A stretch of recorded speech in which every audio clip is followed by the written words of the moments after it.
Assalamualaikum warahmatullahi wabarakatuh. Selamat siang teman-teman semua, bertemu lagi dengan saya Wanda Al-Fatih Akbar dalam INC Education. Pada sesi kali ini saya akan membawakan tema yang mungkin teman-teman semua udah akrab kali ya dengan istilah hak tanggungan. Namun masih banyak masyarakat Indonesia yang masih belum teredukasi dengan betapa pentingnya pelekatan hak tanggungan atau HT ini terhadap objek jaminan hak atas tanah dan bangunan. Oke, saya akan langsung masuk ke materi, tapi sebelumnya saya akan paparkan terkait dengan dasar hukum. Baik, untuk hak tanggungan itu diatur dalam Undang-Undang Nomor 5 Tahun 1960 tentang Undang-Undang Pokok Agraria. Selanjutnya juga diatur dalam Undang-Undang Nomor 16 Tahun 1985 tentang Rumah Susun. Selanjutnya ada Undang-Undang Nomor 4 Tahun 1996 tentang hak tanggungan atas tanah beserta benda-benda yang berkaitan dengan tanah. Lalu ada PP Nomor 24 Tahun 1997 tentang pendaftaran tanah.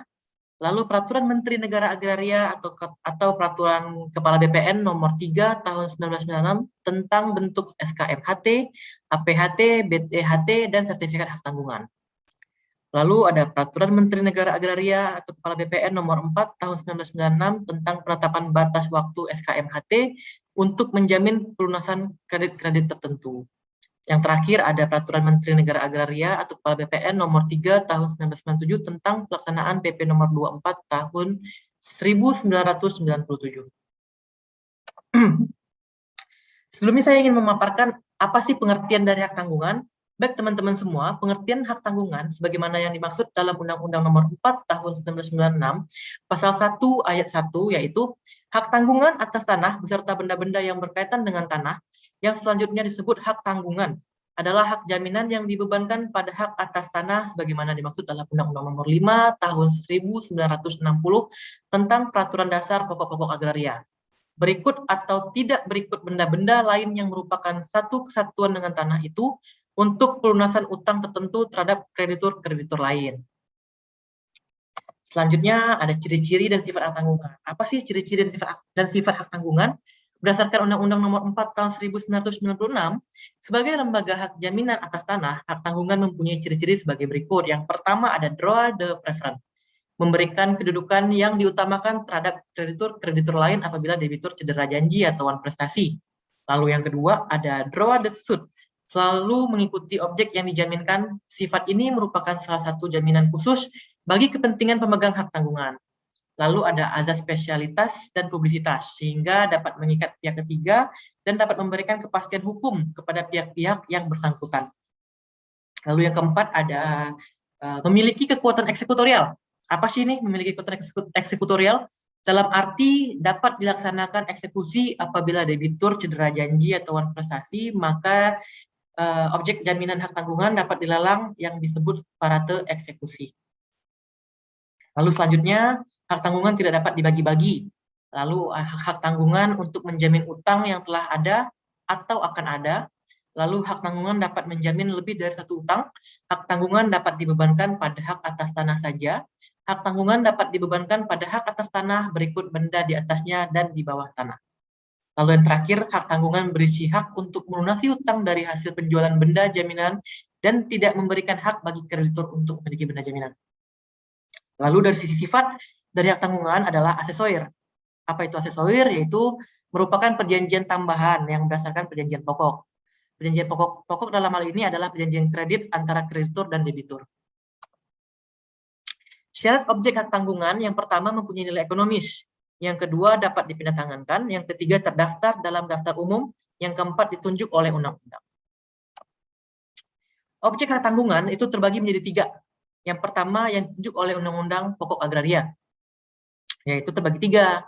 Yang pertama ada hak milik, yang kedua hak guna usaha, yang ketiga hak guna bangunan. Lalu poin selanjutnya yang ditunjuk oleh Undang-Undang Hak Tanggungan, hak pakai atas tanah negara yang menurut ketentuan yang berlaku wajib didaftar dan menurut sifatnya dapat dipindahtangankan. Lalu untuk poin ketiga yang ditunjuk oleh Undang-Undang Nomor 16 Tahun 1985 tentang rumah susun, pasal 27 ayat 2 Pasal 27 Undang-Undang Hak Tanggungan, yaitu rumah susun yang berdiri di atas tanah, hak milik, hak guna bangunan, dan hak pakai yang diberikan oleh negara. Lalu untuk poin terakhir, hak milik atas satuan rumah susun atau HMSRS yang bangunannya didirikan di atas tanah hak milik, hak guna bangunan, dan hak pakai yang diberikan oleh negara. Lalu subjeknya terbagi dua. Yang pertama, pemberi hak tanggungan, pasal 8 Undang-Undang Hak Tanggungan, yaitu orang atau badan hukum yang mempunyai kewenangan untuk melakukan perbuatan hukum terhadap objek hak tanggungan. Dalam hal ini adalah si pemilik hak atas tanah atau bangunan, yaitu sering kita sebut debitur. Lalu selanjutnya, pemegang hak tanggungan, pasal 9 Undang-Undang Hak Tanggungan, yaitu orang atau badan hukum yang berkedudukan sebagai yang berpiutang. Contohnya lembaga perbankan atau lembaga pembiayaan. Oke, masuk ke pokoknya. Tadi saya sudah memaparkan terkait dengan hak tanggungan, mulai dari pengertian, lalu ada ciri dan sifat, lalu apa aja sih subjek dan objeknya. Lalu sekarang timbul satu pertanyaan. Bagaimanakah apabila objek hak tanggungan tidak diikatkan dengan sertifikat hak tanggungan? Oke, kita ambil contoh satu kasus. Ada orang yang mencoba menjaminkan sertifikat hak atas tanah dan bangunannya ke satu lembaga pembiayaan. Lalu lembaga pembiayaan tersebut tidak membebankan hak tanggungan di dalam jaminan tersebut. Apa sih dampaknya? Baik teman-teman, kita kembali ke slide sebelumnya mengenai ciri dan sifat hak tanggungan. Dalam poin keempat, di situ dijelaskan mengenai kekuatan eksekutorial, yang di sini memiliki definisi, apabila debitur cedera janji, maka objek jaminan hak tanggungan dapat dilelang yang disebut parate eksekusi.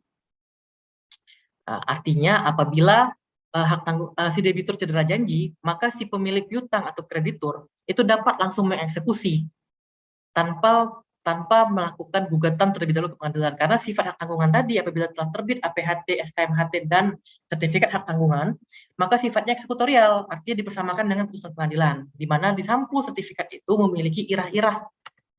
Irah-irah apa? Ini irah-irah yang saya sebut barusan, yaitu demi keadilan kesetaraan ketuhanan yang Maha Esa. Artinya sertifikat tersebut mempunyai kekuatan eksekutorial yang sama dengan putusan pengadilan yang telah mempunyai kekuatan hukum tetap dan berlaku sebagai pengganti gros akte hipotek sepanjang mengenai hak atas tanah dan HMSRS dalam pelaksanaan perintah eksekusi. Jadi teman-teman yang bekerja di lembaga pembiayaan atau lembaga perbankan, apabila dapat nih jaminan atas tanah atau bangunan, jangan lupa untuk mengikatkan dengan hak tanggungan. Karena apabila teman-teman tidak mengikatkan dengan akta hak tanggungan, maksud saya akta pembebanan hak tanggungan, maka si objek jaminan hak tanggungan tadi tidak dapat langsung dieksekusi. Teman-teman harus menggugat terlebih dahulu ke pengadilan sampai terbit putusan dan putusan tersebut berkekuatan hukum tetap. Oke, selanjutnya saya akan memberikan sedikit contoh terkait sertifikat hak tanggungan. Nah, berikut contoh dari sertifikat hak tanggungan. Jadi di atasnya kita bisa lihat ada kalimat demi keadilan berdasarkan ketuhanan yang Maha Esa. Ini bisa kita sebut sebagai irah-irah. Baik, mungkin ini sedikit pemahaman atau penjelasan yang bisa saya sampaikan untuk teman-teman semua. Semoga kedepannya apa yang saya paparkan secara singkat ini dapat menjadi pembelajaran ataupun pengetahuan untuk kita semua, agar kedepannya tidak ada kreditur yang mengalami kerugian terhadap lupa atau kealfaan pengikatan sertifikat hak tanggungan terhadap objek hak tanggungan atau objek jaminan. Mungkin itu saja yang bisa saya sampaikan dan saya paparkan. Akhir kata, wabillahi taufiq wal hidayah. Wassalamualaikum warahmatullahi wabarakatuh. Sampai bertemu lagi pada YC Education berikutnya. Terima kasih.